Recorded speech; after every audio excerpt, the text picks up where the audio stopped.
اعوذ باللہ من الشیطان الرجیم بسم اللہ الرحمن الرحیم السلام علیکم ورحمۃ اللہ۔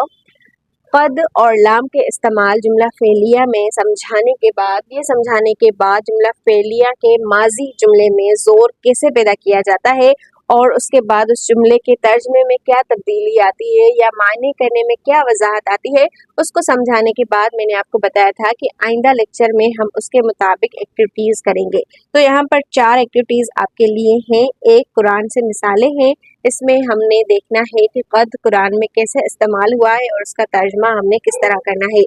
آپ نوٹ کریں گے کہ یہاں پر قد کے سینٹنسز الگ ہیں اور لقد کے سینٹنسز الگ ہیں۔ اس کے بعد ہماری جو دوسری ایکٹیویٹی ہے اس میں نیچے دیے گئے جملوں کے شروع میں قد یا لقد لگا کر ترجمہ کریں گے۔ تیسری ایکٹیویٹی میں صرف خالی ترجمہ کریں گے، یعنی کہ عربی میں، یہ اردو میں ہے نا تو ہم عربی میں کریں گے۔ اور چوتھی ایکٹیویٹی میں عربی پڑھ کر ترجمہ مکمل کرنا ہے ہم نے۔ تو ہم پہلی ایکٹیویٹی سے شروع کرتے ہیں جس کا نام ہے قرآن سے مثالیں، اور ہم نے ان کو صحیح سے سمجھنا ہے، ان کا مفہوم صحیح سے سمجھنا ہے۔ اور آپ کو پتہ ہے کہ قد جملے میں کوئی بھی اعرابی تبدیلی نہیں لاتا، وہ کسی بھی لفظ کو، کسی بھی حرف کو، کسی بھی اسم کو کچھ بھی بدلتا نہیں ہے۔ تو اس لیے سمپلی جملے کے پہلے شروع میں اللہ تعالیٰ نے قد لگا دیا اور آگے جملہ کہا ہے علم کل اناس مشربہم۔ کسی بھی جملہ فعلیہ میں آپ نے 3 چیزیں لازمی ڈھونڈنی ہوتی ہے، ایک اس کا فعل، دوسرا اس کا فاعل اور تیسرا اس چیز کا مفعول۔ یہ بیسک جملے کی 3 اہم چیزیں ہیں۔ اس کو ہم مزید آگے بھی سیکھیں گے کیونکہ آپ کو پتہ ہے کہ جملے 2 یا 3 لائنز کے بھی زیادہ تر ہوتے ہیں یا ان سے بڑے بھی ہوتے ہیں۔ تو وہ تو فعل فاعل مفعول ڈھونڈنے کے بعد باقی جو دوسرے الفاظ ہیں ان کو ہم نے جملے میں کیا بنانا ہے، یہ آگے کی باتیں ہیں۔ اب اس سے بیسک میں اتنا سمجھ لیں کہ کسی بھی جملہ فعلیہ میں فعل فاعل یا مفعول یہ بیسک چیزیں ہیں جو آ سکتی ہیں۔ مفعول بھی آپشنل ہے اور کبھی کبھی 2 سے زائد مفعول بھی آ جاتے ہیں۔ یہ وہ باتیں ہیں جو ہم پچھلی کلاس میں سمجھ آئے ہیں۔ آج ہم نے جو کام کرنا ہے وہ یہ ہے، قد کا استعمال قرآن میں دیکھنا ہے، اس کا ترجمہ کرنا ہے، اس کے معنی کو سمجھنا ہے اور ساتھ میں یہ بھی دیکھنا ہے کہ کون سی اس کا ترجمہ کیا ہوگا اور کون سی جگہوں پر اللہ تعالیٰ نے قد کا استعمال کر کے ہمیں بات سمجھائی ہے۔ تو ہم شروع کرتے ہیں۔ قد جس کا ترجمہ ہم نے واقعی، سچ میں، بالکل اسی طرح کرنا ہے اور اس کے بعد ہم نے فعل فاعل اور مفعول کو ڈھونڈنا ہے۔ تو قد کے بعد فعل فاعل مفعول ڈھونڈیں گے۔ تو قد علم، اس کو آپ نوٹ کریں، عین لام میم سے بنا ہے اور کوئی بھی فعل عربی زبان میں زیادہ تر یا 95 یا 96% افعال ایسے ہوتے ہیں جو 3 حرفی ہوتے ہیں، یعنی ان میں 3 حروف سے زائد آپ کو نہیں ملیں گے۔ تو علم، علم یعنی جاننے کو کہتے ہیں۔ تو قد علم یقیناً جان چکے، سمجھ میں آ رہی ہے، ماضی قریب کا ترجمہ۔ ویسے علم کا مطلب ہوتا ہے اس نے جانا، کیونکہ وہ اس کے اندر موجود ہوتا ہے۔ لیکن اگر ہم اسے باہر نکالیں تو یا باہر تلاش کریں تو ہمیں کوئی ایسا اسم تلاش کرنا پڑے گا جو حالت رفع میں ہو، کیونکہ آپ جانتے ہیں کہ ہمارا فاعل حالت رفع میں ہوتا ہے۔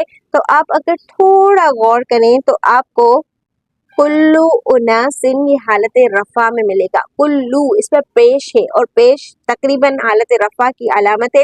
اصل میں یہ کلن تھا، لام 2 پیش نون تنوین کے ساتھ، لیکن کیونکہ یہاں پر مضاف بن کر آیا ہے اور ہم نے دیکھا ہے کہ کل لفظ مضاف بن کر ہی آتا ہے، یہ پیچھے ہم نے پڑھا ہے، تو کلو اناسن یہ حالت جر میں مضاف الیہ ہونے کی وجہ سے ہے۔ کلو اناسن کا مطلب ہوتا ہے ہر پیاسا، یا پھر ہر قبیلے کا ترجمہ بھی قرآن پاک میں کیا گیا ہے۔ قد علم یقیناً جان چکا، کل اناسن ہر پیاسا یا ہر قبیلہ کیا جان چکا، اس کے لیے ہمیں مزید وضاحت چاہیے، یعنی مفعول چاہیے۔ جان چکے کا عمل کس پر ہوا؟ مثلا میں کہوں کہ میں نے کتاب کو جان لیا یا میں نے پوائنٹ کو سیکھ لیا، تو کیا سیکھ لیا اس کے بارے میں مجھے مزید کچھ چاہیے، تو یہاں پر مزید آپ کو حالت نصب میں ملے گا، کیونکہ مفعول حالت نصب میں ہوتا ہے۔ اور آپ اگر غور کریں تو آپ کو یہ مشربہ کے اوپر جو بات پر زبر ہے یہ نصب کی وجہ سے ہے، اور مشربہ بعد و زبر بن اس لیے نہیں ہے کیونکہ یہ بھی مضاف ہے اور ہم مضاف الیہ ہے۔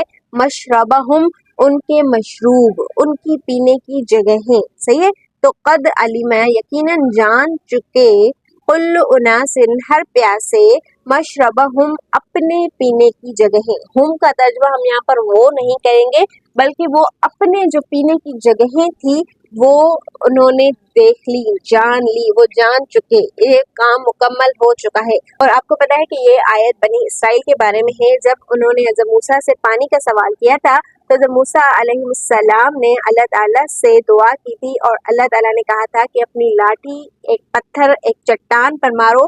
جب انہوں نے اس پر چٹان پر وہ لاٹھی ماری اپنی تو اس میں 12 چشمے بہ نکلے. اس کے بعد اللہ تعالیٰ نے کہا قد علم کل اناس مشربہم، یقیناً جان چکا ہر قبیلہ اپنے پینے کی جگہیں یا اپنا گھاٹ. تو آگے چلتے ہیں. پھر یہاں پر قد کا ترجمہ ہم نے چکے کے ساتھ کرنا ہے. قد بعث با عین سا سے بنا ہے جس کا مطلب ہے بھیجنا. قد بعث یقیناً بھیج چکا. کون بھیج چکا؟ کیا بھیج چکا؟ لکم تمہارے لیے، اس کو ابھی چھوڑ دیں. طالوت ملکن، یہاں پر کوئی بھی آپ کو اسم حالت رفع میں نہیں مل رہا. طالوت یہ حالت نصب ہے اور ملکن یہ بھی حالت نصب ہے. تو اس لیے ہم اس میں فاعل اس کے اندر ہوا کی ضمیر سمجھ لیں گے. تو قد بعث، بعث یقیناً وہ بھیج چکا.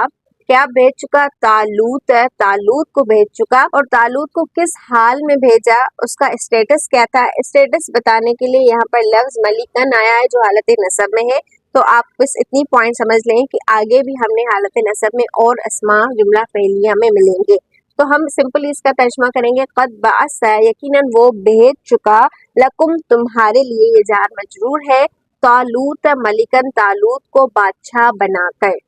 ٹھیک ہے، وہ بھیج چکا ہے یعنی یہ کام ہو چکا ہے، اب اس کو تبدیل نہیں ہونا، اس پر زور آ گیا ہے.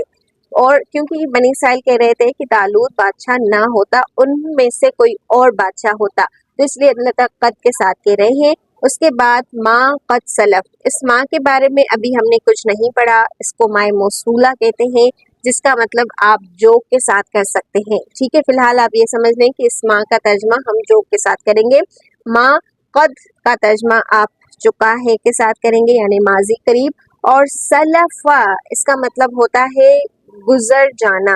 سلف، سلف کا مطلب ہے گزرا یعنی کہ ماضی. سمپل ماضی میں اگر ہم ترجمہ کریں تو اس کا مطلب ہوگا گزرا، وہ گزرا. کیونکہ اس کے بعد ہمیں کوئی بھی فاعل نظر نہیں آ رہا حالت رفع میں، تو اس لیے ہم ہوا اس کے اندر ہی مان لیں گے.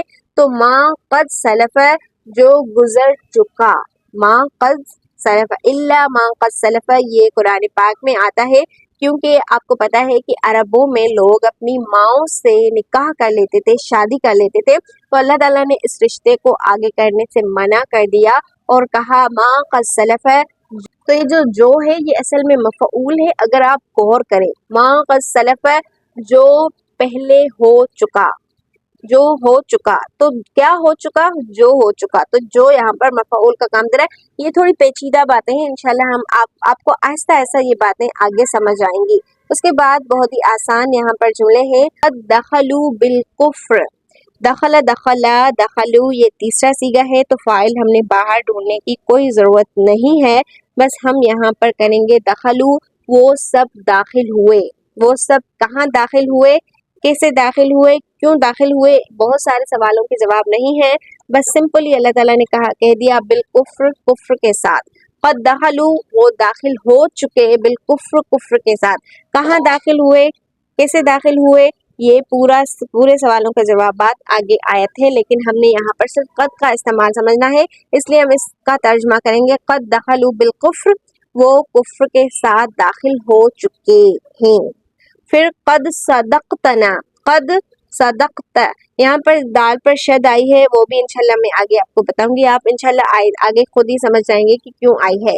صدقت یہاں پر فعل اور فاعل اور مفعول تینوں ہیں اس جملے میں. اگر آپ غور سے دیکھیں صدقت تو یعنی تا کا ترجمہ ہم تم کے ساتھ کریں گے اور نا کے ترجمہ ہم کے ساتھ کریں گے.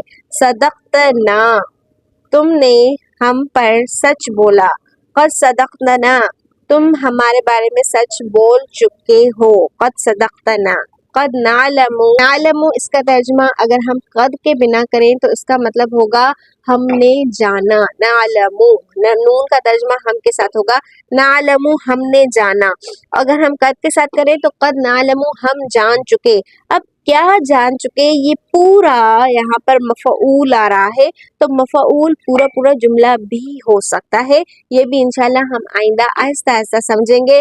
فی الحال کے لیے ہم قد کا استعمال قرآن میں سمجھ رہے ہیں. اس کے بعد قد خسیرہ، یقیناً نقصان لے چکے، یعنی نقصان حاصل کر لیا. کس نے؟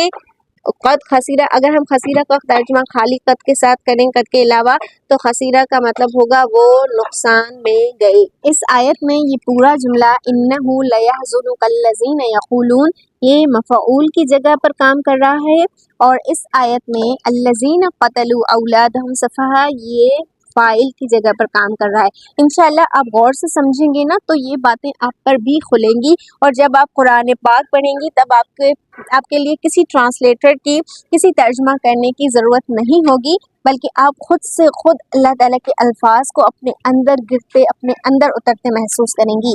اب آگے چلیں. قد وقع، یقیناً واقع ہو چکا. کیا واقع ہو چکا؟ رجز و غضب. اب یہ کیا ہے؟ یہ فاعل ہے. وقع واقع ہو چکا. قد کی وجہ سے ہم اس کا ترجمہ چکا سے کر رہے ہیں، ورنہ اس کا ترجمہ آپ کو پتہ ہے وقع کا مطلب ہے واقع ہوا، یہ ماضی کی بات ہے. لیکن کیونکہ قد کے بعد ماضی قریب کا ترجمہ کریں گے تو قد وقع وہ واقع ہو چکا. اب وہ کیا ہے؟ کیونکہ وقع پہلا صیغہ ہے تو ہم فاعل کو باہر دیکھ سکتے ہیں، اور فاعل کو باہر ہمیں کون سی اعرابی حالت چاہیے؟ حالت رفع. تو یہاں پر آپ نوٹ کریں رزن اور نصبن دونوں کو حالت رفع ہے، تو یہ دونوں ملا کر واؤ کے ساتھ جوڑ کر رزن و غضبن، جیسے سلیم عدنان، تو یہ دو نام اینڈ کی وجہ سے جڑ گئے. اسی طرح رز اور غضب واؤ کی وجہ سے جڑ گئے، تو ان دونوں کو ہم یہاں پر فاعل قرار دیں گے، اور علیکم اور من ربکم یہ یہاں پر متعلق ہو جائے گا. تو قد وقع یقیناً واقع ہو چکا، رجز و غضب سزا اور غضب، کس پر؟ علیکم تم پر. یہ جار اور مجرور مل کر ویسے تو مفعول ہے کہ یہ اثر کس پر ہوا ہے؟ تم پر، لیکن کیونکہ یہ جار کی وجہ سے جار کے بعد آئے تو ہم اسے متعلق کہیں گے، مفعول نہیں کہیں گے. اور من ربکم تمہارے رب کی طرف سے. کس کی طرف سے واقع ہوا ہے؟ رزن و غضبن کس کی طرف سے واقع ہوا ہے؟ تو یہ من ربکم فعل کی طرف واپس جا رہا ہے، اس کا تعلق فعل سے ہے کہ وہ واقع ہونا تمہارے رب کی طرف سے ہے. اب آگے آئے. لقد، یقیناً، واقعی، سچ میں. اب لقد کی مثالیں شروع ہو رہی ہیں. یہ یہاں سے تمام مثالیں لقد کی ہیں، یعنی دو زور. بات کو سمجھ رہے ہیں نا؟ اب یہاں پر اللہ جو بھی بات کریں گے اس میں دو زور ہوں گے. دو زور یعنی اس کا ترجمہ شاید ہم نہ کر سکیں، کیونکہ ہم ایک دو زور تو واقعی یا سچ کے ساتھ دے سکتے ہیں، لیکن دوسرا کس لفظ سے جاتے ہیں. ہو سکتا ہے کہنے کے حساب سے ہم بات کو اتنا سخت کر دیں، الفاظ کو اتنا سخت کر دیں، ٹھیک ہے. تو لقد، واقعی، سچ میں، بالکل، یقیناً ہو چکا. کیا؟ سمیع. سمیع کا مطلب ہے اس نے سنا. اب اس نے، کس نے سنا؟ فاعل ہمیں باہر ڈھونڈنے کی ضرورت ہو تو یہ باہر ہمیں فاعل مل گیا حالت رفع میں. سمیع اللہ، اللہ نے سنا. لقد سمیع اللہ، واقعی اللہ سن چکا ہے. یہ کام پریزنٹ پرفیکٹ ہے، کمپلیٹڈ ہے. لقد سمیع اللہ، اللہ سن چکا ہے. کیا سن چکا ہے؟ اس کا مفعول چاہیے، تو آپ نوٹ کریں گے کہ یہاں پر قول حالت نصب میں ہے، اور قول الذین پھر آگے جو بھی آئے گا ان لوگوں کی بات. لقد سمیع اللہ قول الذین، یقیناً اللہ سن چکا ہے ان لوگوں کی بات. یہ بھی انکمپلیٹ سینٹینس ہے، اور کیونکہ ہمارا یہاں مقصد قد کا استعمال دیکھنا ہے قرآن میں، تو ہم وہ مکمل سینٹینس ابھی دیکھیں گے بھی نہیں، کیونکہ ابھی ہمیں سمجھ میں نہیں آئے گا، ہم اس لیول پر ابھی نہیں پہنچے ہیں، لیکن انشاءاللہ بہت جلد پہنچ جائیں گے. اس کے بعد پھر یہاں پر لقد کفرا. اگر کفرا کا ترجمہ ہم الگ سے کریں لقد کے علاوہ، تو کفرا کا مطلب ہوتا ہے اس نے کفر کیا. اور لقد کفرا، بتائیں کیا ہوگا؟ ہاں، وہ کفر کر چکا. کون کفر کر چکا؟ ہمیں اب چاہیے فاعل. فاعل اگر ہمیں حالت رفع میں کوئی مل رہا ہے تو ٹھیک ہے، نہیں مل رہا تو ہم اس کے اندر دیکھیں گے. اب تھوڑا غور کریں کہ کیا آپ کو یہاں پر فاعل حالت رفع میں مل رہا ہے؟ الذین قالوا، ان اللہ